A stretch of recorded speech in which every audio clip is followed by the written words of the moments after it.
Saudara Prabowo Subianto dan Gibran Rakebuming Raka akhirnya mendaftarkan diri ke KPU Rabu siang setelah PSI yang diketuai oleh putra bungsu Presiden dan adik Gibran ikut mendeklarasikan pasangan Prabowo Gibran. Benarkah ada relasi keluarga Jokowi dalam pasangan Prabowo Gibran? Peneliti politik Yusof Ishak Institute, Made Supriyatma akan menganalisisnya dan sudah hadir bersama kami. Selamat malam, Bli Made. Selamat malam. Selamat malam. Baik. Selamat malam, Mbak. Ya. Bli, kalau kita bicara soal Pak Prabowo dan Gibran yang akhirnya deklarasi dan daftar ke KPU, Anda melihat ini sudah terprediksi sejak awal atau ini kejutan di pemilu kali ini? Tidak ada yang mengejutkan sama sekali. Ini sesuatu yang sudah didesain dan menurut saya ya kita berharap, banyak orang berharap bahwa ini tidak terjadi. Dan saya melihat bahwa sentimen negatif sudah terkumpul sekarang di mana-mana saya mendengar itu, saya berbicara dengan banyak orang, dengan banyak kalangan, tidak hanya dari kalangan civil society yang kebetulan bersama saya pada hari-hari terakhir ini, tapi juga dari kalangan orang-orang biasa, orang-orang sederhana, para petani, pedagang-pedagang di pasar. Saya melihat bahwa sentimen itu negatif, tetapi saya kira mereka melakukan ini, itu mereka percaya bahwa dengan kampanye, dengan campaigning yang bagus, itu mereka akan bisa memenangkan pemilihan ini, bisa mengubah persepsi publik tentang politik dinasti ini. Dan saya kira itu tidak hal itu tidak bukan sesuatu yang mustahil. Kalau Anda pergi di mana saja, saya mendapat laporan dari Kupang, saya mendapat laporan dari Bali, saya mendapat laporan dari Kalimantan, dan kebetulan ada beberapa teman di daerah yang berkumpul dengan saya di sini. Gambar PSI dengan Kaisang dan Presiden Jokowi, Jokowiisme, itu ada di mana-mana, di seluruh Indonesia. Jadi menurut saya PSI yang berubah dari partai sederhana, partai anak-anak muda kelas menengah perkotaan yang idealis, terus kemudian sekarang mampu menggelontorkan begitu banyak uang. Karena ini persoalan uang, ini persoalan financing the political parties, ya, yang tidak pernah diatur di dalam dalam politik kita. Dan kalau kita lihat itu begitu masif. Ya, begitu masif kampanye mereka, dan saya yakin apakah ini tidak akan mempengaruhi opini publik. Saya berkeyakinan itu mampu, dan saya sangat ingin tahu sebenarnya siapa konsultan di balik ini. Bukan orang Indonesia, seperti kita tahu ada banyak pemain-pemain asing yang berada dalam di balik kampanye-kampanye. Bli, kalau semalam Kaisang yang juga putra bungsu Presiden Jokowi yang juga adik Gibran ini menyebut relawan Jokowi juga hadir saat deklarasi.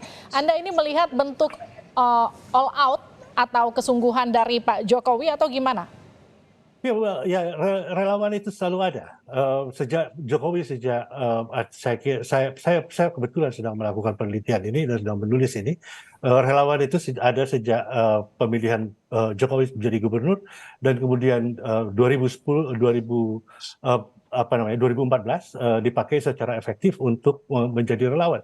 Tetapi struktur relawan ini berubah dari masa ke masa. Saya berani mengatakan bahwa sekarang rela demi cuan, itulah para relawan. Di mana-mana mereka adalah political contractor basically.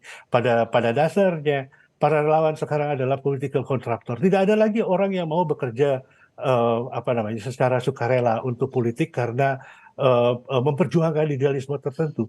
Dan ketika semua berakhir dengan dinasti seperti begini, tidak ada lagi orang yang mau membela tanpa ada sesuatu reward di baliknya.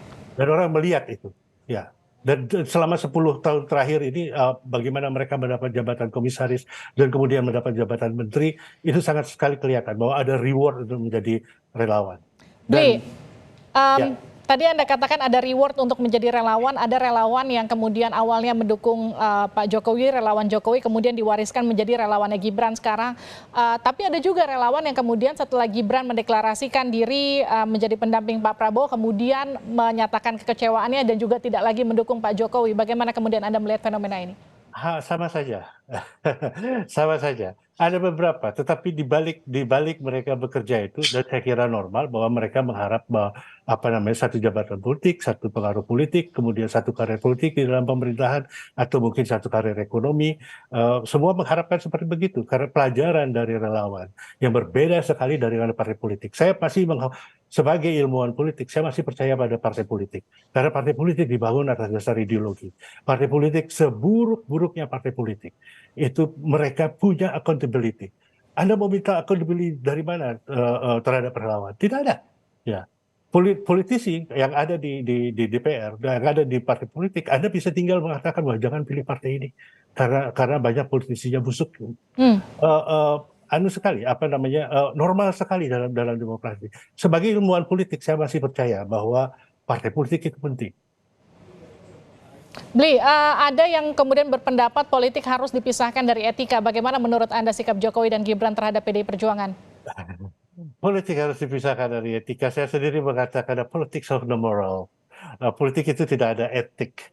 Ya, ini sesuatu yang murni. Politik is a war, satu perang gitu ya. Jadi Anda mau pakai peristiwa apa saja, tetapi tetap kembali lagi. Saya menulis di Project Multatuli tentang Gibran.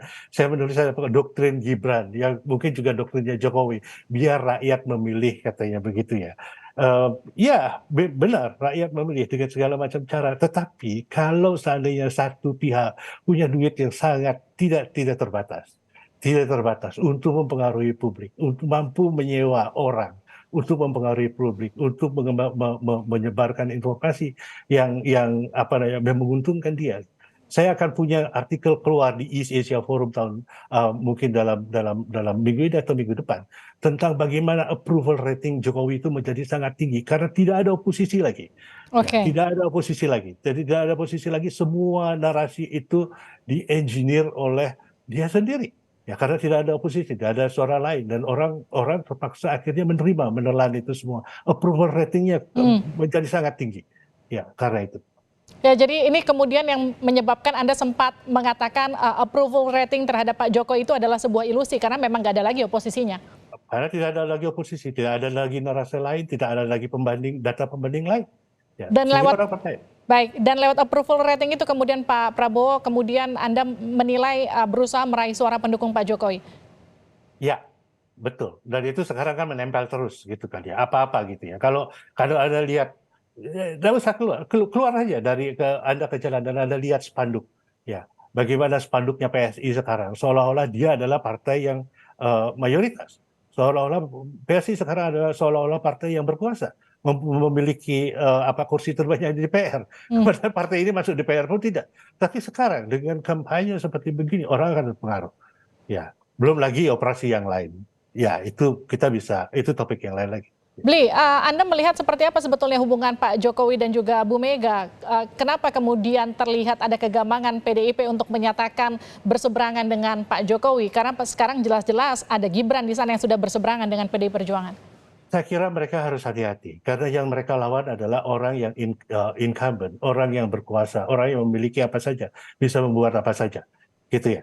Jadi mereka secara logis itu mengambil jalan, oke, nggak usah gaspol lah, gitu. Saya mendengar gerenengan di bawah dari kader-kader mereka dan lain sebagainya. Mengapa kita tidak menarik kontras dengan dengan Pak Jokowi? Mengapa kita tidak menjadi oposisi saja, begitu ya? Tapi kayaknya di kalangan elit elit PDIP sendiri masih gamang. Mereka tidak ingin berusaha untuk sesuatu yang penting.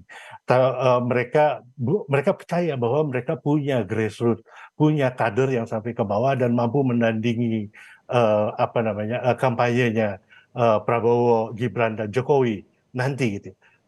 Ya saya agak meragukan itu karena saya tahu bahwa mereka tidak punya juga uang sebanyak yang dipunyai oleh triumvirat ini. Oke, Bli, kalau kita lihat belakangan ada banyak laporan yang masuk ke KPK, kemudian sampai dari mulai Pak Jokowi, Gibran, kemudian Kaesang sampai Anwar Usman juga ikut dilaporkan. Anda melihat ada gerakan yang memang ini murni dari rakyat yang kecewa kemudian melaporkan, ataukah memang ada pihak perlawanan yang kemudian menggerakkan laporan ini? Oposisi sangat lemah, ya, dan kita berada dalam posisi dalam pemilihan umum sekarang ya. Jadi setiap orang itu berusaha untuk melakukan politicking satu sama lain gitu. Kita tidak tahu. Dan sejauh yang saya tahu itu tidak datang dari kelompok apa namanya civil society, jangan datang dari kelompok-kelompok NGO atau kelompok-kelompok aktivis. Ya, kelompok-kelompok aktivis itu memilih cara lain, tidak melakukan legitasi gitu ya. Ya kemungkinan besar kamu datang dari lawan politiknya sendiri dan lain sebagainya. Itu proses normal. Ya namanya juga orang berpolitik ya. Orang melakukan politicking dan ini adalah campaign season gitu ya. Mendekati campaign season. Ini musim kampanye. Jadi apapun bisa terjadi ya untuk mengalahkan pihak lawan. Menurut saya itu proses yang normal aja.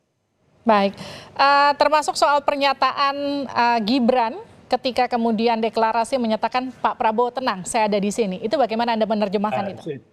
Sangat confidence dan kita tahu lah dari mana asal confidence-nya itu gitu ya. Sangat-sangat confidence. Dia didukung oleh kekuatan yang luar biasa besarnya. Kekuatan politik dan kekuatan ekonomi, kekuatan keuangan. Saya percaya itu. Karena saya melihat buktinya sendiri di jalan-jalan. Ya. Baik, terima kasih Blimade sudah bergabung bersama kami di Sapa Terima Indonesia kasih, Malam. Sehat-sehat sama-sama. selalu. Ya, sudah selesai.